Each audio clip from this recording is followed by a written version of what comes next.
Halo semuanya, selamat datang di channel Dokter Anime. Tempatnya bahas alur cerita anime yang durasinya panjang pol-polan. Mimin juga bakal ngasih upload video terbaru juga di sini cuy. BTW Mimin mau ngadain giveaway senilai Rp500.000 buat 5 orang pemenang untuk setiap minggunya. Pengumuman akan diumumkan setiap hari Minggu dan pengumuman akan diumumin lewat Telegram grupnya Dokter Anime cuy. Cari aja Dokter Anime 123, Dokter Anime 123. Caranya gampang banget pastinya dong. Like, comment, dan subscribe channel ini dan komentar bagus dan request judul filmnya cuy. Jangan lewatkan kesempatan ini cuy, karena kesempatan tidak akan datang dua kali. Kalau kalian mau uang 500.000 langsung saja di komen dan dituliskan aja judul filmnya. Gampang banget caranya cuy. Oke lah, kalau begitu langsung saja kita lanjut.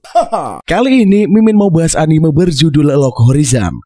Bagi kalian yang demen anime bergenre isekai apalagi masuk ke dunia game, udah pasti cocok sama serial anime ini ya.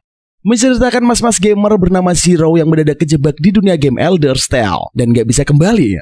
Dia pun kudu berpetualang di dunia itu menghadapi berbagai ancaman. Oke lah, gak usah banyak bacot lagi cuy. Langsung saja kita sikat menuju alur ceritanya. Adegan dimulai di tengah hutan saat malam. Shiroe, Naotsugu, dan Akatsuki bertarung melawan sekelompok bear vessel. Saat bertarung, Naotsugu mencoba menggunakan layar komando untuk melakukan serangan shield smash. Tapi Naotsugu bingung dengan tampilan yang kacau. Akatsuki juga tidak dapat menggunakan keahliannya. Akatsuki hanya bisa menahan bear vessel. Karena itulah Shiro memerintahkan mereka untuk mundur. Ia mencoba menggunakan Nightmare Spear sebelum ditangkap oleh Drift yang mengejutkan. Adegan lalu berpindah ke flashback Shiroe. Ia membuka matanya dan berada di puing-puing penuh pepohonan. Tempat itu dia kenali sebagai Akiba. Saat dia menuju Silver Love Tree di dalam Akiba, dia melihat para pemain yang bingung. Shiro kehilangan keseimbangan dan jatuh dan memunculkan status screen. Saat memeriksa barang di status screen, dia menyadari bahwa dia tidak dapat logout. Dia mengecek friend list di screen itu dan menghubungi Naotsugu. Adegan berpindah ke Silver Leaf Tree. Shiro dan Naotsugu sadar mereka ada di dunia game Elder Tale MMO. Mereka memutuskan untuk menjelajah dunia aneh itu. Shiro sampai jatuh karena tidak biasa dengan tubuh avatarnya. Tiba-tiba ada yang melempari mereka dengan batu. Keduanya baru sadar bahwa Akatsuki itu cewek, namun memakai avatar cowok. Akatsuki meminta Apprehense Rare Potion. Item itu berguna untuk mengganti tulang avatar. Saat Akatsuki berubah, Naotsugu mencoba mengintip, tapi merasa ngeri dengan mutasinya. Akatsuki berubah menjadi cewek cantik yang lebih kecil. Tubuhnya pun mendekati ukuran aslinya. Akhirnya Shiroe mengundang Akatsuki untuk bergabung lagi dengan partinya. Shiroe dan partinya sedang makan besar, tapi makanan mereka terasa hambar. Saat makan, Shiroe dirasuki oleh Mariel, pemimpin Crescent Moon Alliance. Rombongan melakukan perjalanan ke Guild Center. Kemudian mereka memasuki kamar Mariel. Tiba-tiba Mariel melompat dan memeluk Shiroe. Akatsuki jadi cemburu karenanya. Mariel juga memeluk Akatsuki karena mengira dia adalah pacar Shiroe. Tiba-tiba seorang wanita bernama Henrietta muncul. Ia berharap bisa bertukar informasi dengan Shiroe. Souyu melaporkan bahwa area di sekitar Akiba, Shibuya, Minami, Susushiko, dan Nakasu mengalami kekacauan yang sama. Karena gerbang transportasi antar kota sedang offline, perjalanan antar kota menjadi sulit. Tapi Shiro membalas bahwa ekspansi baru telah mengubah permainan. Kini banyak monster, misi, dan item baru. Mariel menyebutkan bahwa guild sedang mengumpulkan anggotanya. Beberapa guild juga ingin merekrut pemain yang tersisa. Naotsugu berkata bahwa hidup mereka akan menjadi mudah karena biasa bermain Elder Tale. Dengan ketidakpaksaan ini, Mariel menyarankan Shiroe untuk bergabung dengan guildnya. Karena Shiro tidak lagi berada di Doubacherry Tea Party. Tapi Shiro menolak tawarannya dengan ragu-ragu. Mariel hanya bisa menyaksikan Shiro dan partinya pergi dari aula guild. Soryu bertanya tentang Doubacherry Tea Party. Mariel dan Henrietta memuji tentang komposisi dan kemampuan pemain yang tinggi dalam tim itu, termasuk Shiro sebagai ahli strategi mereka. Adegan berpindah ke Shiro dan partinya. Parti itu membahas tentang apakah kematian itu permanen di dunia ini ya. Mungkin itu bisa jadi jalan untuk kembali ke kehidupan nyata. Shiro memutuskan untuk mencoba sistem pertarungan dan mereka meninju Atfreeze Tower Forest di malam hari ya. Biasanya monster level rendah tidak akan menyerang karena level mereka tinggi ya. Tetapi ekspansi baru membuat sistem berubah. Kini semua monster jadi agresif. meskipun melawan pemain berlevel tinggi. Berwesel level 28 pun muncul. Notsugu kesulitan menggunakan command system saat melawan barrier Wesel. Party mundur atas perintah Shiro, tapi dia kemudian diserang oleh Trivial. Shiro tidak bisa menggunakan skill bertarungnya. Tiba-tiba Akatsuki bisa memakai skill dengan tidak sengaja. Ia mengabaikan tampilan layar dan menyerang layaknya orang yang bertarung. Trivial tadi berhasil kalah. Shiro menyadari perbedaannya itu. Ia menyuruh Notsugu bertarung tanpa command system. Notsugu percaya pada analisa Shiro. Akhirnya ia berhasil menggunakan Shield Smash untuk membunuh Barrier Wesel. Adegan kembali ke Cranes Moon Alliance. Serara di Tsukino memohon bantuan kepada Mariel karena dia dikejar oleh beberapa orang. Di balik bayangan, pemain dengan fitur kucing mengamati Serara. Adegan pun dimulai di sebuah katedral yang bercahaya aneh. Seseorang maju ke altar. Orang itu mengatakan tentang kematian avatar pertama di Akiba. Ternyata avatar yang mati akan dibangkitkan lagi di dunia game itu. Kabar itu cepat tersebar dan membuat Shiro khawatir. Adegan lalu berpindah ke Shiro dan partinya. Mereka melawan monster lagi ya. Notsugu menghindari serangan dari Trivial, sehingga Shiro dan Akatsuki bisa menghabisinya. Shiro menganalisa bahwa avatar mereka bisa melakukan serangan dasar. Serangan itu tidak harus memakai command system. Mereka juga mulai mempelajari cara menggunakan skill dan magic. Mereka cukup menyebut nama skill dan magic itu. Untuk lebih menguasai, mereka harus terus melawan monster. Akatsuki memutuskan berpisah dengan party sebentar. Ia ingin berlatih menggunakan skill pelacaknya. Akatsuki merasa hutan di sekitar itu cocok untuk berlatih. Shiro menyuruhnya untuk menemui mereka nanti di gerbang selatan. Shiro menggunakan magic light untuk memberitahu Akatsuki di mana posisinya. Shiro menjelaskan bahwa pemain bisa memilih satu dari 12 main classes. Kemudian salah satu di antara ratusan subclasses. Shiro ingat Henrietta menyebutkan kurangnya keamanan di kota. Beberapa guild kehilangan anggotanya. Mereka saling curiga dan menganggap orang asing sebagai musuh. Tapi tidak ada pertempuran yang berarti. Beberapa hari terakhir banyak laporan pembunuhan sesama avatar. Hal itu dikarenakan tidak ada sistem kematian permanen. Rombongan tiba di area rumah sakit loka. Tiba-tiba, Notsugu terikat oleh rantai magic yang dengan cepat dihilangkan Shiroe. Shiroe menggunakan Mind Bolt dan melihat anggota Dreadpack.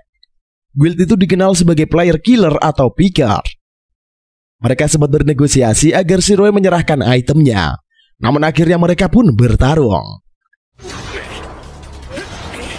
Pertarungan hampir dimenangkan Dreadpack dengan skill superior mereka. Namun posisi berbalik karena avatar Druid Guild anggota Dreadpack kena hipnotis. Ternyata Shiroi sudah memakai skill Astar Hypno dari awal pertarungan. Notsugu juga memakai skill Arnor Howl. Skill itu membuat Dreadpack mendapatkan serangan magic setiap menyerang avatar selain Notsugu. Smash pemimpin Dreadpack memanggil scorer yang sebelumnya bersembunyi. Ternyata avatar itu sudah dikalahkan Akatsuki ya. Ternyata Akatsuki melacak anggota Dreadpack yang bersembunyi. Smash yang kehilangan teman-temannya pun memohon ampun. Namun diam-diam ia hampir menusuk Shiroi ya. Beruntung Akatsuki berhasil mencegah dan melumpuhkan Smash. Setelah membunuh para PK, Shiroi mendiskusikan masalah ini. Karena tidak ada kematian permanen, para pemain kehilangan tujuan di dunia game ini. Tiba-tiba Shiroi dipanggil lagi dari Mariel. Ketika mereka tiba di guild Crescent Moon Alliance, Mariel meminta tolong agar Shiro menyelamatkan Serara, salah satu guild yang terjebak di Susukino. Shiroi bertanya kenapa Mariel telat mengirim bantuan. Mariel tidak berkelit lagi ya. Ia berkata situasi di Susukino lebih buruk daripada di Akiba. Serara diserang oleh Brigandia, guild yang saat ini memerintah Susukino. Crescent Moon Alliance telah mengumpulkan regu penyelamat. Jadi Mariel meminta Shiroi untuk mengawasi anggota guild lainnya yang saat mereka pergi ya. Namun sebagian besar aliansi bulan sabit meminta sedikit pelayanan PvP. Meskipun level mereka sangat tinggi ya. Melihat situasi itu, Shiroi memutuskan untuk melakukan misi penyelamatan. Keesokan harinya mereka memanggil kuda untuk ditunggangi ke Susukino. Avatar mereka bisa menunggang kuda dengan mudah. Saat mereka istirahat makan siang, Shiroi menyesal telah menyetujui perjalanan ini ya. Akatsuki hendak memanggil kembali kudanya, tetapi dua cowok itu memanggil Griffin sebagai gantinya. Akatsuki terkejut karena hanya avatar yang menyelesaikan misi besar yang memiliki hewan ini ya. Shiroi memberitahu bahwa itu adalah cerita yang panjang. Ia membantu Akatsuki naik ke atas Griffin yang membuat Akatsuki tersipu. Wyvern terbang mengitari Tearstone Mountain dengan party Shiroi berjalan ke Depth of Palm. Saat tiba di pintu masuk, Akatsuki merasa area itu terlihat berbeda dibandingkan dengan saat bermain game. Sudah 3 hari mereka dalam perjalanan untuk menyelamatkan Serara. Meskipun Griffin mereka hanya dapat digunakan 4 jam per hari, mereka menempuh jarak yang akan memakan waktu 2 minggu jika berkuda. Saat mereka mendekati Tearstone of Mountain, kemunculan Wyvern memaksa mereka melewati Depth of Palm. Meskipun terowongan yang berbahaya itu akan memakan waktu yang lebih lama, The Depth of Palm adalah labirin kompleks terowongan kuno dan tambang. Dengan jalan keluar dari sisi utara Tearstone of Mountain, Natsugu memuji desain terowongan ketika tiba-tiba jembatan retak. Kejadian itu bukan merupakan peristiwa atau fungsi dari permainan. Akatsuki dan Shiroi pun kemudian menyadari kehadiran Redman, manusia demi-human level rendah yang dapat menyebarkan debuff cloud. Karena perbedaan level antara mereka, monster memutuskan untuk tidak menyerang. Shiroi memutuskan untuk mengambil rute lain saat Akatsuki melihat Redman yang berkumpul di atas terowongan. Saat mereka beristirahat, Akatsuki melaporkan bahwa dia sudah mengintai area berikutnya. Setelah itu, saat Natsugu mengeluh tentang makanan mereka yang selalu lembek, Shiroi mendapatkan telepon dari Mariel. Cewek itu menanyakan tentang perkembangannya. Cewek itu terkejut ketika Shiroi telah mencapai Depth of Palm. Mengalihkan pertanyaan, Shiroi bertanya kepada Nyonya Serikat tentang status Serara, yang memberitahu dia bahwa Serara bersembunyi dengan cowok baik. Saat Shiroi membayangkan cowok baik di Susukino itu, adegan beralih ke Serara. Di sana dia kaget karena tahu bahwa ia telah level 44. Ternyata levelnya terus naik karena memilih subclass House of Keeper. Serara selalu bersih-bersih karena bosan terjebak. Dia meratapi bagaimana dia memilih subclass. Akhirnya dia tersadar. Ia merasa sedang berlatih menjadi seorang ibu rumah tangga. Tiba-tiba nyata sosok seperti kucing muncul di dalam rumah. Serara bertanya tentang situasi di kota. Tapi sama seperti biasanya, beberapa anggota Brigandia terlihat merampok para pedagang Erting dan melecehkan mereka. Saat Nyanta dan Serara berbicara, Nyanta memuji kebersihan rumah yang sebelumnya terbengkalai. Dia bertanya tentang orang-orang yang sedang dalam perjalanan untuk menyelamatkan Serara. Serara berkata bahwa mereka mungkin tiba keesokan harinya. Sebelum tengah hari, Nyanta sangat terkejut karena tim penyelamat tiba tepat waktu dalam waktu yang singkat. Mariel berterima kasih pada Shiroi dan mau menjadi tim penyelamat. Shiroi dan partinya melanjutkan perjalanan mereka. Henrietta bertanya bagaimana Shiroi akan menyeberangi terowongan. Tapi Marielle yakin bahwa Shiroi punya rencana. Henrietta kemudian bertanya mengapa Shiroi menolak bergabung dengan Guild. Tetapi bahkan Marielle pun tak tahu mengapa. Pada saat itu Liliana muncul di ambang pintu, mengumumkan bahwa konferensi telah diadakan. Sementara itu, di aula Guild Triple D, Takayama Misa memberitahu Krusty tentang konferensi pers dan posisi Shiroi saat ini ya. Sementara itu, Natsugu hampir jatuh dari jembatan yang retak. Saat Shiroi meraihnya, jembatan itu retak dari bawahnya dan jatuh ke bawah. Meski Akatsuki ingin melompat mengejarnya, Natsugu menahannya. Saat Shiroi sadar kembali, dia melihat Akatsuki melayang di atasnya dengan cemas. Natsugu memberitahu Shiroi berterima kasih kepada Akatsuki yang menyelamatkannya. Akatsuki menambahkan bahwa Natsugu juga melompat untuk menyelamatkan keduanya. Akatsuki juga berterima kasih kepada Shiroi yang berusaha menyelamatkan nyawanya. Shiroi berkomentar bahwa dia tidak merasakan sakit ataupun kedinginan. Natsugu membenarkan dan tidak merasa lelah meskipun telah berjalan lama. Saat gugup mendekati pintu keluar, Akatsuki memuji keterampilan kartografi Shiroi yang Shiroi jelaskan sebagai hasil dari subclass scrap dan pekerjaan CAD-nya di kehidupan nyata. Shiroi adalah seorang mahasiswa teknik di tahun terakhirnya di perguruan tinggi. Akatsuki mengatakan bahwa mereka seumuran. Natsugu bercanda nakal yang berakhir dengan tendangan Akatsuki. Tiba-tiba mereka berpindah zona dan menyadari sesuatu yang besar yang menghalangi tangga. Monster itu terlihat seperti Redman. Shiroi mengira itu adalah monster baru dalam ekspansi Homestanding the Noobsphere. Meski beresiko, Shiroi memutuskan untuk melenyapkan Redman. Mereka bertarung dengan sengit. Pertarungan pun dimenangkan mereka dengan kombinasi serangan Akatsuki dan Shiroi.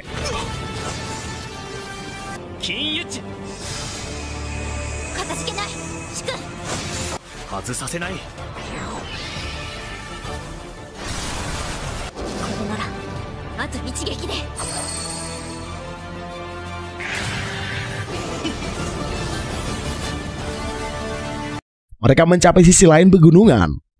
Shiroe terpesona dengan pemandangan laut yang indah dengan matahari terbitnya.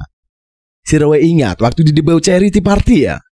Pemimpinnya memberitahu bahwa petualangan akan membuat mereka melihat hal-hal yang baru. Shiroe memberitahu bahwa orang pertama yang melihat sisi lain dari Depth of Palm. Akatsuki menganggap matahari terbit seperti hadiah untuk petualangan pertama mereka.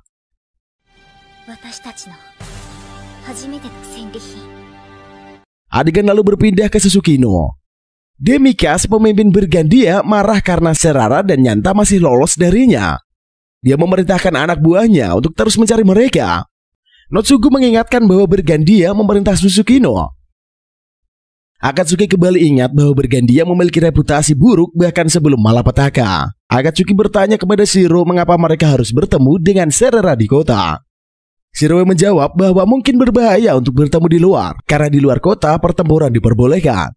Jika mereka kalah, mereka akan kembali ke Katedral Akiba. Berarti mereka akan terpisah lagi dari Serara. Meskipun Serara ada di dalam friendlist Demikas, dia tidak dapat menemukannya. Karena Serara berada di zona pribadi seseorang. Namun mereka dapat menemukannya kapan saja jika Serara keluar. Karena itulah, Shiro meminta Akatsuki untuk menyembunyikan dirinya menggunakan skillnya untuk mengawasi anggota Brigandía. Londak mempertanyakan mengapa dia begitu bersemangat untuk menemukan Serara. Demikas menjawab bahwa dia harus memberi pelajaran kepada Serara karena melarikan diri. Seorang anggota Brigandía menyampaikan kepada Demikas tentang dua orang asing yang memasuki kota. Shiro sudah menyadari bahwa mereka sedang dimata-matai. Shiro meminta Akatsuki mengawasi jalanan sementara Notsugu menunggu di luar. Shiro memasuki bangunan kristal sendirian. Di dalam, Shiro melihat Serara bersama Nyanta. Serara bertanya, apakah Nyanta sudah mengenal Shiroe? Nyanta berbohong pada Shiroe, biasanya memeriksanya untuk kutu. Kebohongan itu pun disangkal oleh Shiroe. Shiroe memberitahu Nyanta bahwa dia ditemani oleh Notsugu dan Akatsuki. Nyanta menerima ajakan Shiroe untuk menemani mereka kembali ke Akiba. Akatsuki menyampaikan kepada Shiroe bahwa anggota Brigandía datang mencari Serara. Mereka akan tiba dalam waktu sekitar 5 menit di tempat mereka. Shiroe kemudian meminta sesuatu dari Notsugu dan Notsugu pun setuju.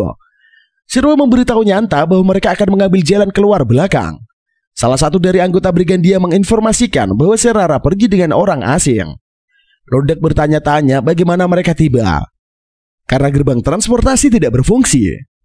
Tapi Demikas sangat senang dengan kemungkinan terjadinya perkelahian. Saat mereka berjalan melintasi kota, banyak orang yang menunggu di pintu kota. Serara bertanya-tanya mengapa mereka belum menyerang. Shiroe menjawab bahwa pertempuran tidak diperbolehkan selama mereka tetap di kota. Orang pertama yang diserang mungkin adalah Nyanta. Serara berkata dengan air mata berlinang bahwa banyak musuh akan membunuh mereka. Nyanta menghibur Serara dan memberitahunya bahwa dia tidak perlu khawatir, karena Shiroe bisa menemukan jalan keluarnya. Jalan di luar kota diblokir oleh Demikas dan guildnya.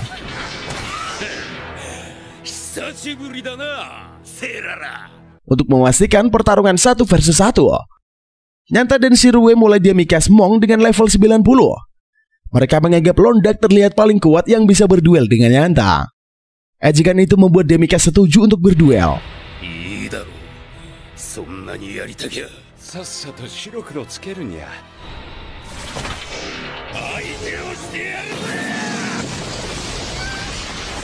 Saat pertarungan berlangsung, Shiroe menjelaskan kekuatan kelas Monk dan Swashbuckler.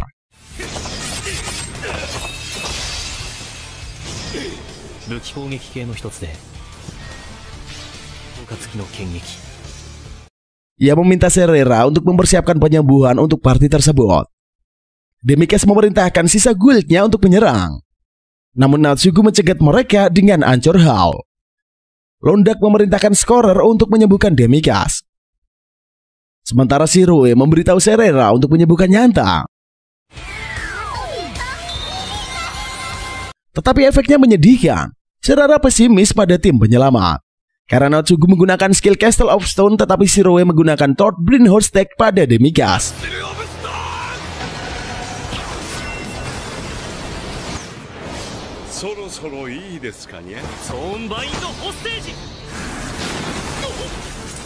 Nyanta menghindari serangan Monk itu, lalu memotong tanaman merambat dengan serangan beruntun.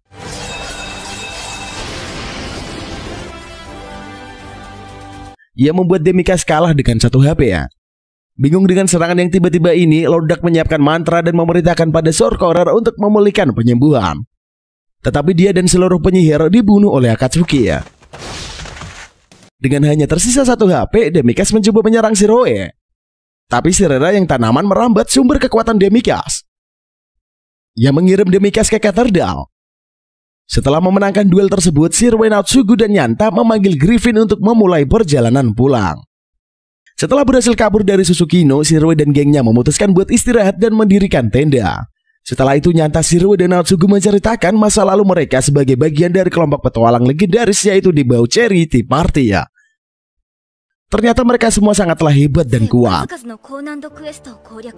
Hal itu malah bikin Akatsuki minder dan kecewa sama kemampuannya sendiri ya.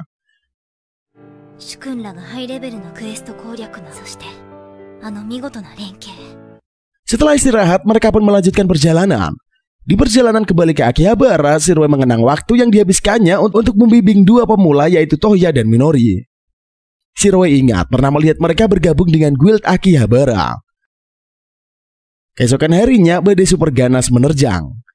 Geledek juga menyambar berkali-kali ya. Karenanya, geng Shiroe langsung mencari tempat berteduh di desa pertanian terdekat. Di sana mereka berteduh di sebuah penginapan dan bertemu dengan pemilik penginapan bernama Fedor. Mereka diajak berkeliling sambil ngobrol. Pas lagi ngobrol, 2 cucu Fedor datang. Mereka semua pun menghabiskan waktu buat bercengkeraman. Dari sanalah Shinroi menyadari kalau penduduk asli dunia Elder Tales memiliki karakteristik mirip manusia. Meski hanya NPC, mereka memiliki kisah yang sangat mirip dengan dunia manusia normal. Para NPC menjalani kehidupan normal dan menyatu dengan alam. Sementara Shiroe dan teman-temannya malah menjadi petualang.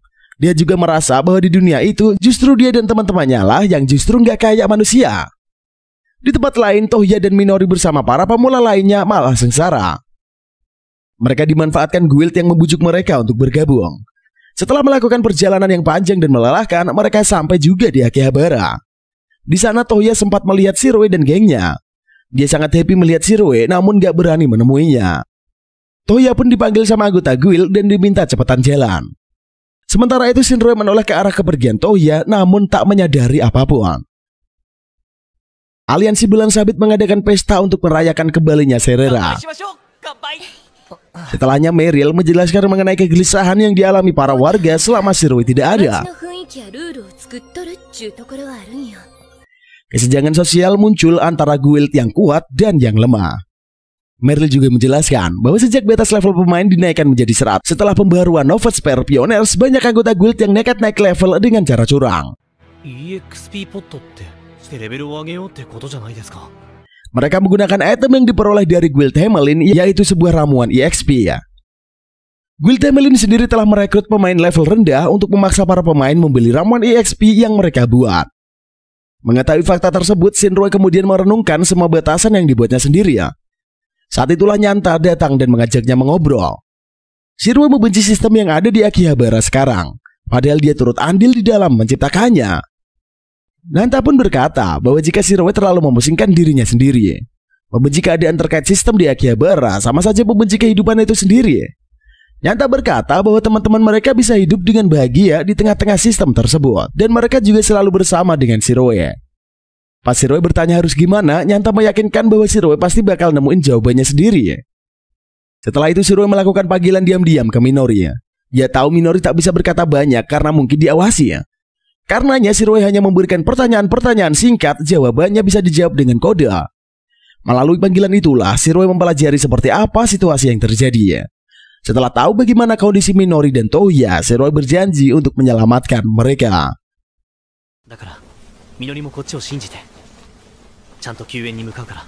Besoknya, Shinroi memiliki tekad baru yang menggebu-gebu.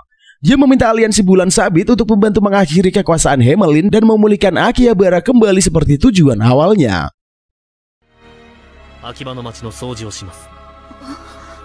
Dan caranya adalah Shinroi akan membentuk guild baru. Guild itu akan dia sebut sebagai Guild Lock Horizon.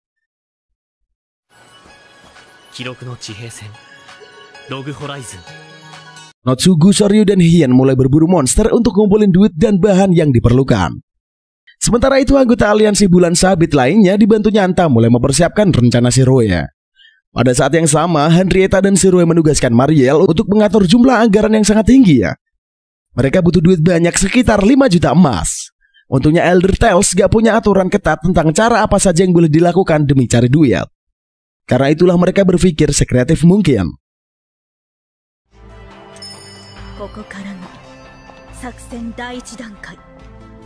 Keesokan harinya, aliansi Bulan Sabit membuka stand makanan di tengah kota. Awalnya para warga bodoh amat dan gak ada yang mau beli ya. Tapi pas mencium aroma makjus dari arah stand, para warga mulai beli ya. Kelezatan maksimal tiada tara bikin para warga happy ya.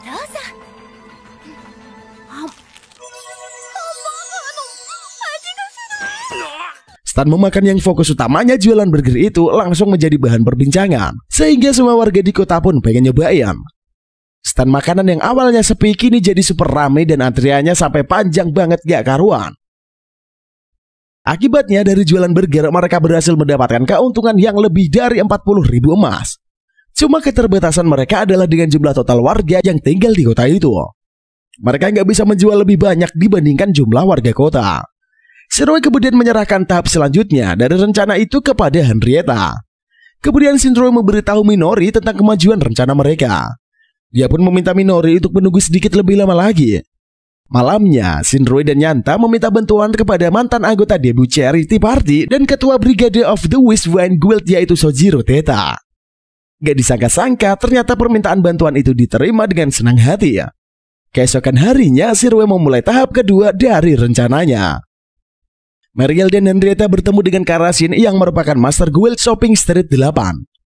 Mereka bakal membahas perjanjian perdagangan untuk tahap kedua dari rencana Shiroe. Karasin mencoba bersikap sok kalem pas membahas kesepakatan. Pokoknya dia kudu berhasil mendapatkan keuntungan dari kesepakatan itu. Padahal Mariel dan Henrietta juga udah merencanakan strategi biar rencana mereka berjalan sukses. Kedua kubu pengen menjalin kerja sama eksklusif dengan bisnis makanan aliansi Bukan Sabit. Shiroe udah merencanakan semua itu. Setelah bisnis mereka sukses, dia meminta Mariel dan Henrietta buat deketin para master dari guild pebisnis lainnya. Yang kudu ditemui adalah Machitaka dan Roderick dari Badan Kelautan dan Roderick Merchant Guild. Pas tahu kalau aliansi sudah sepakat sama orang-orang penting, hal itu bikin Karasin segera menerima tawaran aliansi dengan harga yang sangat murah. Sementara itu Minorin menyesali semua perjuangan yang dia dan Toya hadapi ketika mereka terjebak dalam Elder Tales. Penyesalan terbesar mereka adalah karena gak ngegubris nasihat Shiroe beberapa waktu lalu. Karena itulah ada sedikit perasaan bahwa mereka gak layak buat diselamatkan.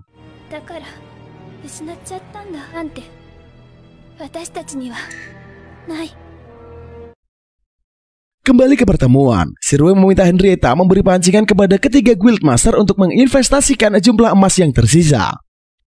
Kedoknya adalah mereka bakal menjalankan misi yang sangat menguntungkan. Misi itu diberikan oleh sosok misterius yang disebut penjahat berkacamata. Untuk menjalankan misi dibutuhkan persediaan duit yang banyak, tapi misi itu juga punya potensi keuntungan yang makjos. Padahal sosok penjahat berkacamata yang ngasih misi itu adalah Shiro sendiri.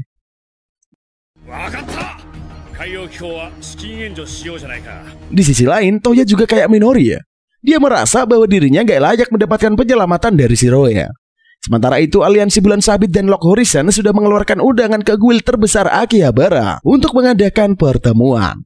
Agenda mereka adalah untuk membahas masa depan kota. Konferensi meja bundar pun dimulai. Gak pakai basa-basi, Shiroe membuka konferensi itu dengan niatnya untuk meningkatkan kehidupan kota. Hal itu langsung bikin beberapa pihak gak tertarik. Bahkan guildmaster dari Silver Sword yaitu William Massachusetts langsung minggat.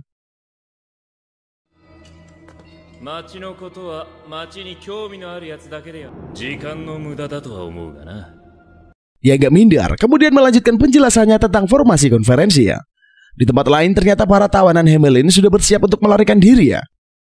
Kembali ke Shiroe, dia menyebutkan bahwa tidak ada aturan ketat pada dunia itu. Karenanya Shiroe berencana membuat semacam peraturan yang mengatur dunia itu. Salah satu dari anggota konferensi bilang kalau ada aturan mengenai zona larangan bertarung. Namun Shiroe bilang kalau itu bukanlah peraturan, melainkan sebuah mekanisme pada dunia itu dan merupakan fenomena alam. Aturan tetap harus dibuat. Shiroe juga menjelaskan mengenai situasi di kawasan Susukino yang mengerikan. Di sana terjadi konflik parah yang terjadi terus-menerus. Bahkan banyak anggota NPC yang dibantai di sana. Tanpa adanya peraturan, hal itu bakal terus terjadi ya. Ketua guild Triple D yaitu Krusty bertanya tentang apa yang terjadi pada guild jika mereka menolak atau melanggar peraturan. Tanpa basa-basi, Shiroi bilang guild itu bakal diberi sanksi keras dan diasingkan. Namun ketua guild kejujuran yaitu Ainz kemudian didukung Isaac dan Krusty ya malah merasa kalau semua ide dan rencana Shiroi gak bakal ada artinya kalau mayoritas guild petarung menolak.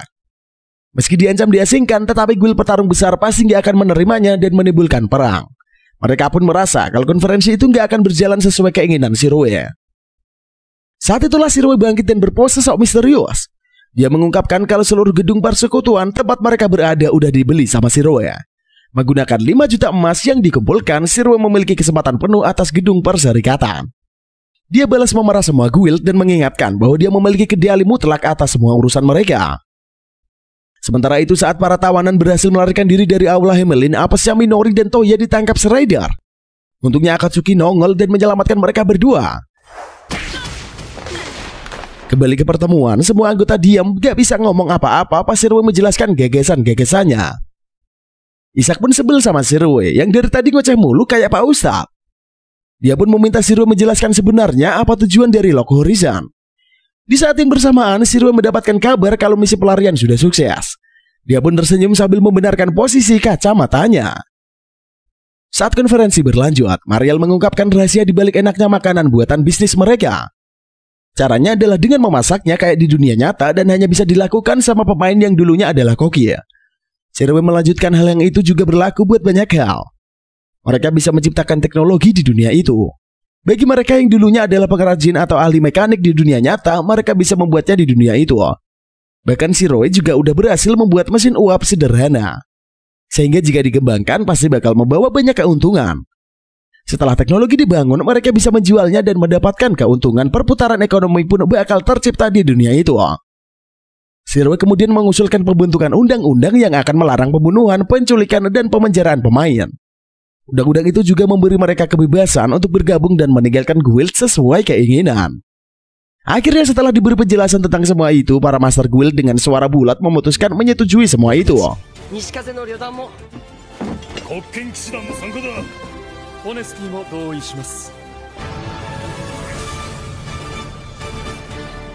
Seminggu kemudian, Shiroi yang lagi di markas Lock Horizon menyambut Toya dan Minori sebagai anggota baru.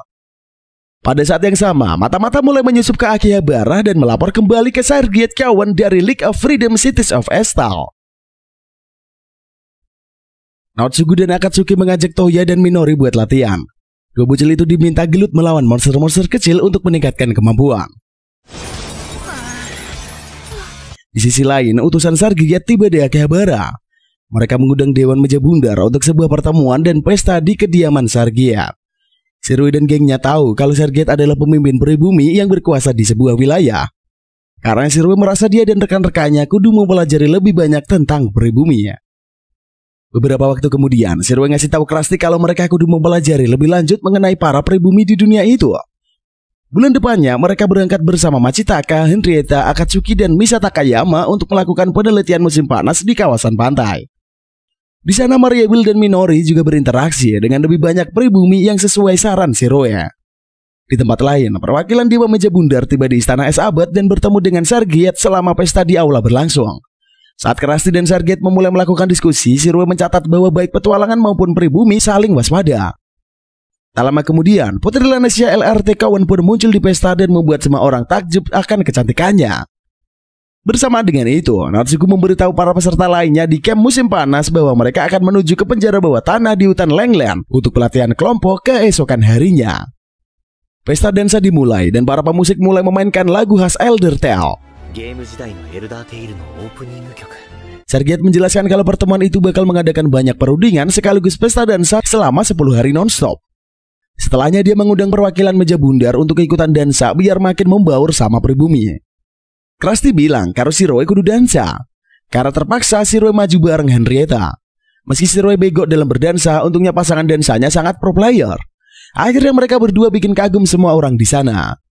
Di kamp pelatihan, Minori melihat Isuzu memainkan kecapi ya. Setelahnya dia bertanya kepada Nyanta tentang para bard alias penyair. Dia menjelaskan kepada penyair adalah tipe support dalam pertarungan yang menggunakan aura musik karena mereka sesama anggota tim. Setelah itu, Minori menelpon Shiroe untuk memberitahu dia tentang pelatihan menuju labirin bawah tanah. Minori merasa minder karena dia gak kuat dan gak bisa apa-apa. Shiroe kemudian menenangkannya. Serta dia bilang kalau dalam tim kerjasama dan taktik jauh lebih penting daripada kekuatan. Shiroe yakin Minori bisa oke dalam kerjasama tim. Keesokan harinya saat perwakilan Dewan Majabundar lagi sarapan, mereka membahas mengenai para bangsawan pribumi. Shiroe lantas memerintahkan Akatsuki untuk diam-diam menyelidiki para bangsawan untuk mendapatkan informasi tentang niat mereka sesungguhnya. Di tempat lain, para peserta camp pelatihan menuju ke hutan Ragrandra dan dibagi menjadi beberapa kelompok. Masing-masing regu diberi waktu buat ngatur strategi. Namun pas Minori harus ngomong, dia malah grogi dan gak bisa membuat strategi yang oke. Tim Minori terdiri dari dia, Toya, Rudy, Isuzu, dan Serara. Akhirnya mereka mutusin buat gak pakai strategi dan gaspol masuk ke labirin. Pas sudah keluyuran di dalam labirin bawah tanah, mereka bertemu dengan beberapa monster tengkorak. Mereka pun gelut dan dengan kerjasama tim yang cukup oke, mereka bisa mengalahkan para tengkorak.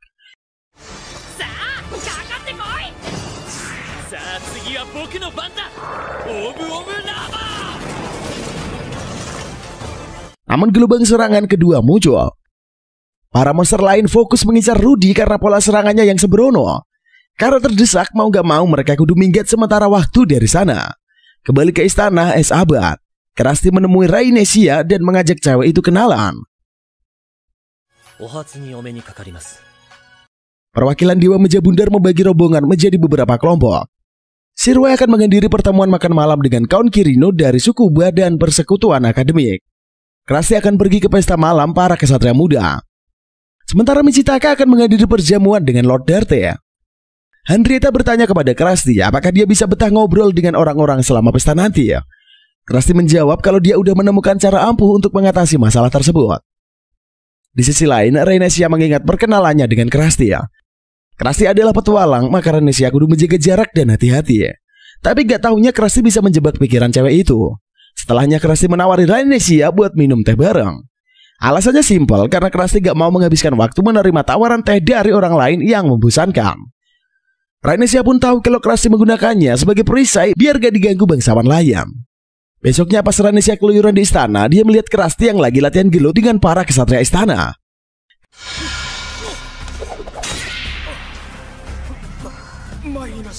Krusty seenaknya saja meminta Rainesia nemenin dia ke pesta jika bisa ngalahin semua kesatria.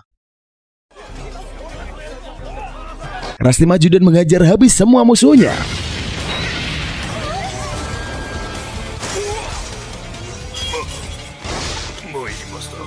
Di tempat lain, Akatsuki menguping dua bangsawan istana dan mengetahui bahwa Knight of Izumo, sekelompok orang dahulu, tampaknya telah menghilang tanpa jejak. Di sisi lain, pertemuan Shiroe dengan Academics Guild malah gak berjalan dengan adem ayam. Sepanjang pertemuan malah isinya debat terus sampai bikin sebel. Sementara itu Krusty nyantai bareng Rainesia. Dia menjelaskan kebebasan para petualang menjalani hidup sesuai dengan tekad masing-masing. Hal itu jelas berlawanan dengan didikan sistem bangsawan yang diajarkan ke Rainesia. Kembali ke kamp pelatihan, kelompok Toya bertarung selama 1 jam melawan musuh.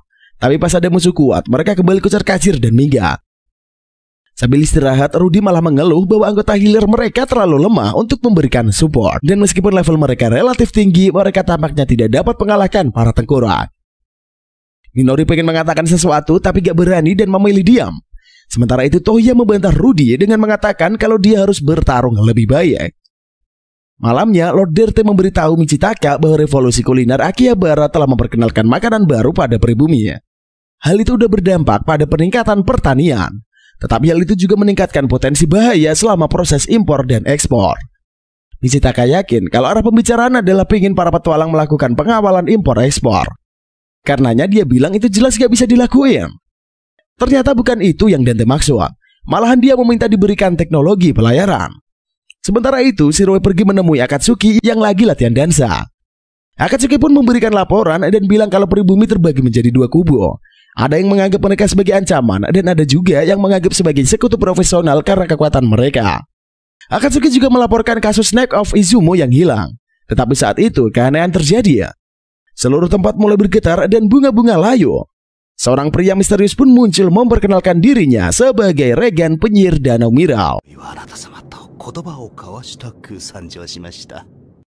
Regan berkata bahwa daripada disebut penyihir, dia lebih happy dipanggil sebagai akademisi yang meneliti sihir.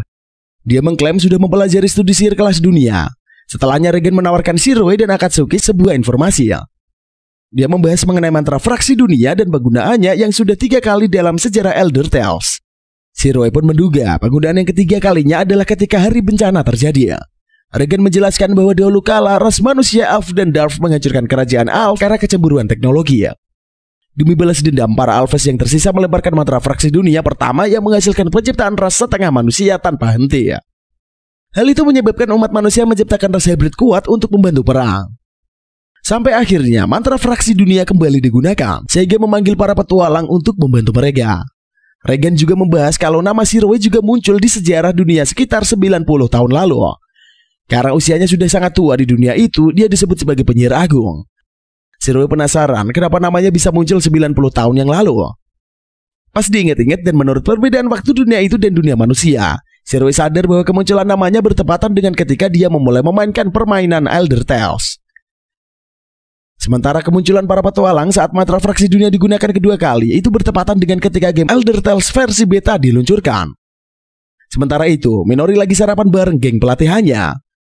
Pas mereka udah kelar dan mau berangkat ke labirin, Minori akhirnya memberanikan diri bersuara. Dia bilang sebaiknya nunggu agak siangan sebelum masuk ke labirin. Minori menyarankan agar kelompok mereka menunda memasuki labirin bawah tanah sampai mereka belajar lebih banyak tentang keahlian masing-masing. Dengan melakukan itu, mereka menemukan bahwa kerja tim mereka kurang kompak. Setelah Minori menjelaskan dasar-dasar pertarungan kelompok, mereka pun memasuki labirin bawah tanah keesokan harinya. Berbekal pengetahuan baru, setiap orang mengambil peran yang sudah ditentukan. Mereka gelut melawan musuh mereka yang dari kemarin bikin mereka minggat. Akhirnya mereka pun sukses menaklukkan pertarungan itu.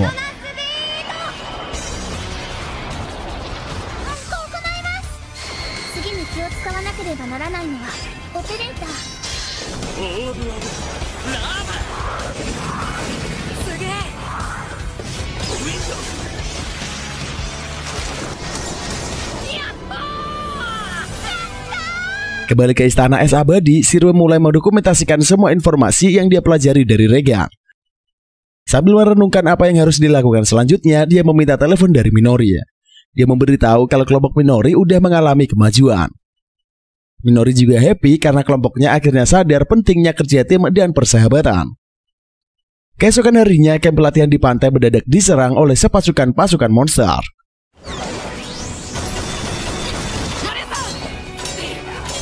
Kamp pelatihan di pantai mulai menghadapi monster yang menyerbu. Di sisi lain, Nyanta menyadari datangnya pasukan monster besar mendekat dari utara. Naotsugu memberitahu Shiroi. Saat itu juga, Shiroi melakukan rapat darurat dengan para anggota meja bundar. Shiroi menjelaskan bahwa serangan itu adalah bagian dari misi yang dikenal sebagai kembalinya Raja Goblin. Pada saat yang sama, ayah Rhaenyra pergi untuk mempertahankan kota Maihama dari invasi Goblin.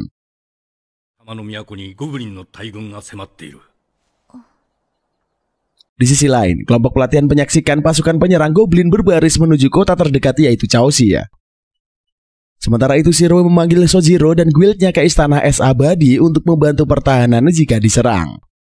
Shiroi kemudian memberitahu perwakilan meja bundar tentang dugaannya, yaitu bahwa kematian dalam dunia game itu akan menyebabkan hilangnya ingatan.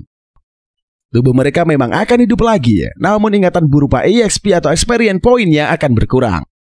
Hal itu dibenarkan oleh Krusty. Dia berkata bahwa dia telah kehilangan beberapa ingatan tentang dunia lain. Di tempat lain, Minori membujuk para pelatih untuk membiarkan kelompoknya maju menyusul pasukan Goblin. Setelah ngebut mencoba menyusul pasukan Goblin, mereka sampai di kota yang sudah diserang. Mereka menemukan rumah pribumi yang sedang digerebek oleh Goblin. Setelahnya Toya maju menyerang para Goblin. Pas melihat penghuni rumah itu, ternyata dia mengenal para pribumi itu.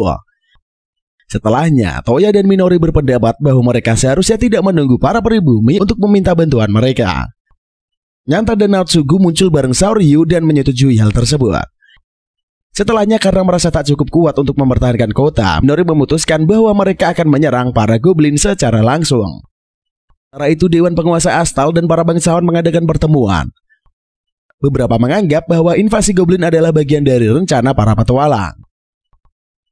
Badan kredit protes dan bilang pengingkaran kayak gitu udah kelewatan.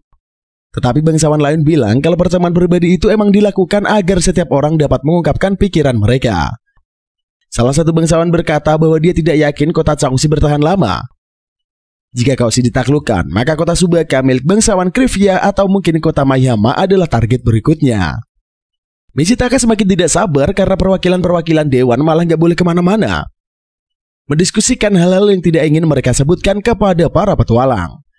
Shiroi berteori bahwa para bangsawan mungkin tidak ingin berhutang budi kepada para petualang. Karena itu kemungkinan para bangsawan akan meminta bantuan dari Knight of Izumo. Di sisi lain, Duksar Giat Cowen memberitahu para bangsawan bahwa Knight of Izumo sudah menghilang. Dan kelompok pencari tidak memungkinkan petunjuk tentang mereka sama sekali ya. Lord Krivia kemudian menyarankan bahwa semua bangsawan harus menggabungkan kekuatan untuk menyerang para goblin. Tetapi bangsawan lain menyarankan bahwa strategi yang lebih baik adalah memancing para goblin untuk menyerang kota. Kemudian menghabisi mereka saat menyerang kota. Kota yang akan menjadi arena pertarungan itu adalah Tsukuba. Namun Cliva menolak tegas hal itu karena sama saja mengorbankan Tsukuba. Kembali ke hutan, Minori mengawasi dan mengkoordinasi anggota tim lainnya. Saat Toya memancing kelompok goblin pertama, Serara menangkap penjerat dengan tanaman merambat, sementara Rudy meningkatkan kemampuan pedang Toya dan sukses mengalahkan monster. Tak lama kemudian, Minori memberitahu kalau kelompok goblin lainnya sudah berdatangan. Isuzu meningkatkan si Rudy dan dia bisa meledakkan kelompok kedua dengan sekali serang. Sementara itu, Shiro mempersiapkan strategi untuk menghadapi para bangsawan. Dia akan mendukung para petualang membantu pribumi, sementara Michitaka akan menentang dan Krusty akan bertindak sebagai mediator, serta akan menentukan keputusan terakhir. Mereka pun dipanggil untuk menemui para bangsawan. Pertemuan mereka pun berjalan alot. Barun kandidat mereka berkata bahwa petualang harusnya melawan ancaman para goblin. Namun Krusty bilang bahwa para bangsawan gak minta bantuan ke mereka sama sekali. Para bangsawan pun diam. Mendadak Rainesia masuk ke ruangan pertemuan. Dia nekat minta bantuan ke para petualang. Bahkan dia mau pergi ke Akihabara untuk mengumpulkan bantuan dari para petualang. Dia tahu kalau para bangsawan memperlakukan para petualang dengan gak hormat, tetapi dia meminta bantuan dengan sungguh-sungguh. Kalau para petualang mau membantu, dia bakalan pergi ke Akihabara dan memohon semua orang di sana untuk membantu mempertahankan Eastall. Setibanya di Akihabara, Rainesia langsung takjub dengan budaya di kota itu. Setelahnya Shiroi dan Krusty dengan cepat mengatur pertemuan sehingga menarik perhatian ratusan petualang. Shiroi menjelaskan mengenai ancaman pasukan goblin di Estel Shiroi yang bilang kalau para petualang bebas mau membantu Estel apa enggak.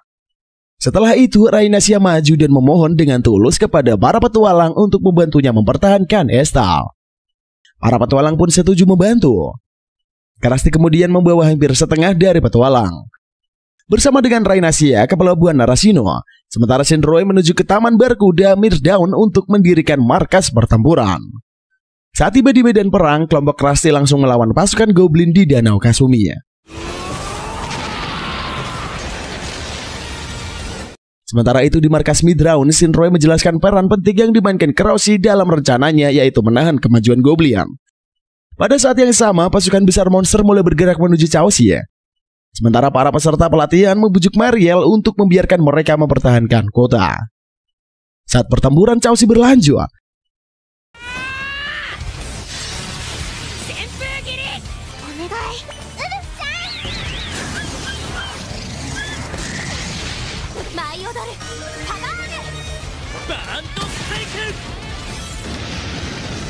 kelompok Minori berangkat untuk mempertahankan bagian lain dari kota.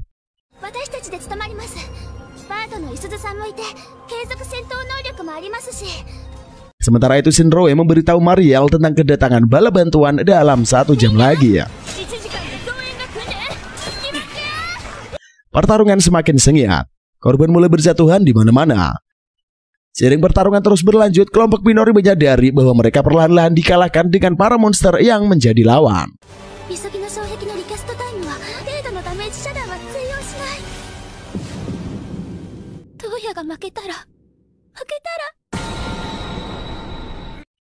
Di saat-saat genting, Rudy tiba-tiba menyerang 2 monster serigala terakhir dengan sarung tangan magisnya. Serangan itu ternyata adalah serangan bunuh diri.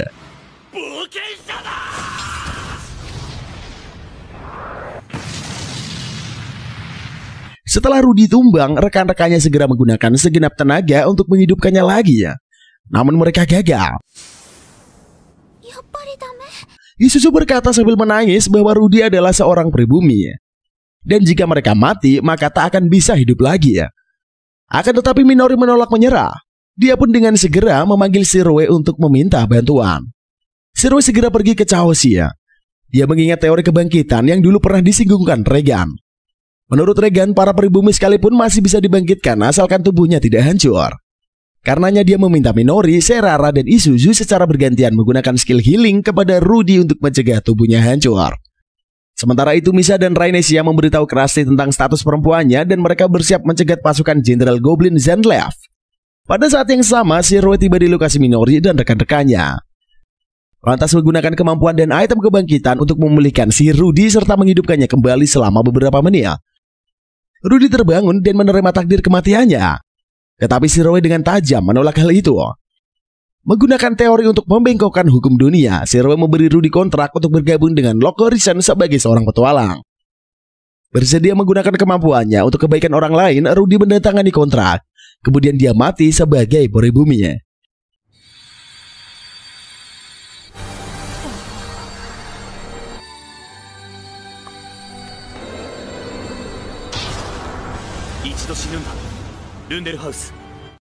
Di tempat lain, Krusty dan petualang lainnya tanpa ampun membantai Jenderal Goblin dan pasukannya di Zanlev.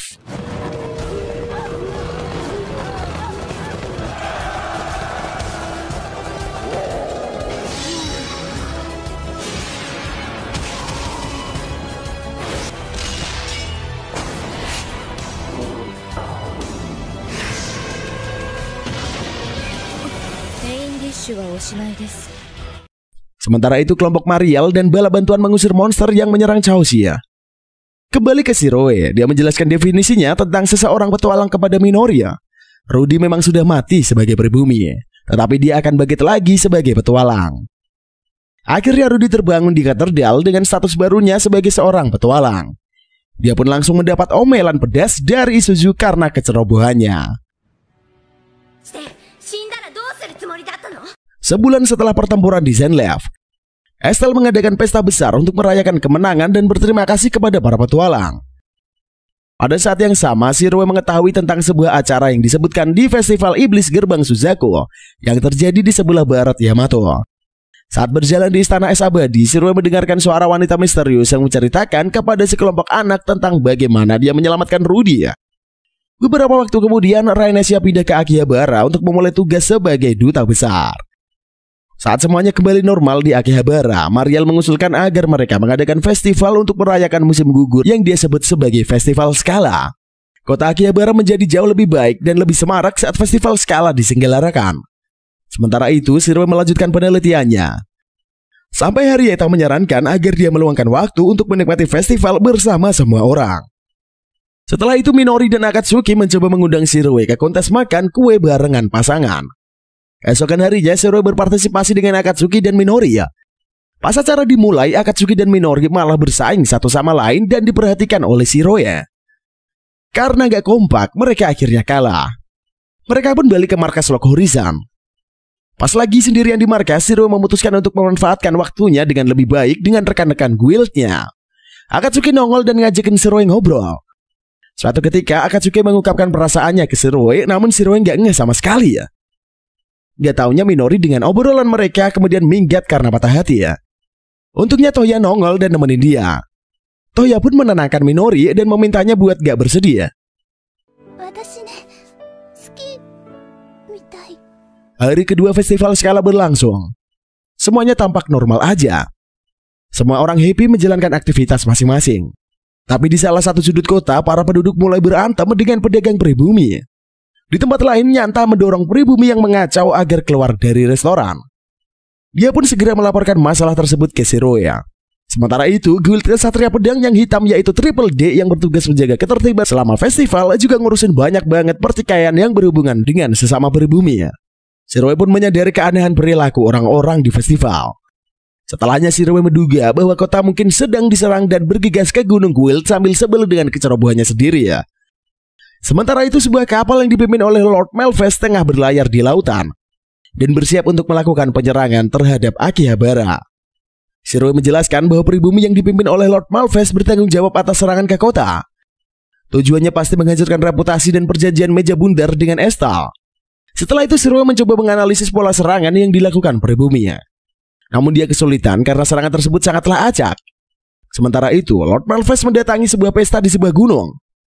Di sana dia menyudutkan Rhaenysia dan membahas mengenai sebuah dokumen yang dia inginkan. Setelahnya Shiroi mengetahui bahwa Malphas ada di gedung pesta. Karenanya biar dia bisa masuk ke sana tanpa dicurigai, Shiroi menyamar menjadi warga biasa dan masuk ke pesta tersebut. Dia pun ketemu sama Malphas dan Rhaenysia. Shiroi, Krusty dan Michitaka tiba di pesta perjamuan dan dengan mudah karena menyamar. Karena terdesak, akhirnya Lord Malphas dan gengnya langsung minggat. Beberapa waktu kemudian, saat Shiroi dan geng Lock Horizon lagi makan malam, teman-teman Shiroi berjanji kalau mereka bakal membantu Shiroi sebisa mungkin. Mereka pun bersiap menghadapi tantangan yang baru, dan Shiroi pun siap menyatakan bahwa tujuan Lock Horizon berikutnya adalah mengubah dunia Elder Tales. Dan film pun kelar sampai di sini, coy. Akhirnya kita bisa masuk ke kesimpulannya biar tambah afdol. Anime ini emang kebanyakan ngomong dan jarang aksinya, coy. Tapi hal itu malah bikin pedalaman karakter dan konsep dunia yang dibangun di anime ini makin strong. Ceritanya juga mak jos. Meski Mimin rasa harusnya gak sepanjang itu, dan kayaknya bakalan lebih keren kalau udah kelar aja pas abis ngelawan serangan goblin. Tapi terima kasih sekali lagi buat kalian semua yang telah menyaksikan video ini sedari awal sampai akhir tanpa nyekip sekalipun. Sampai ketemu di lain waktu. See you in the next video and bye-bye.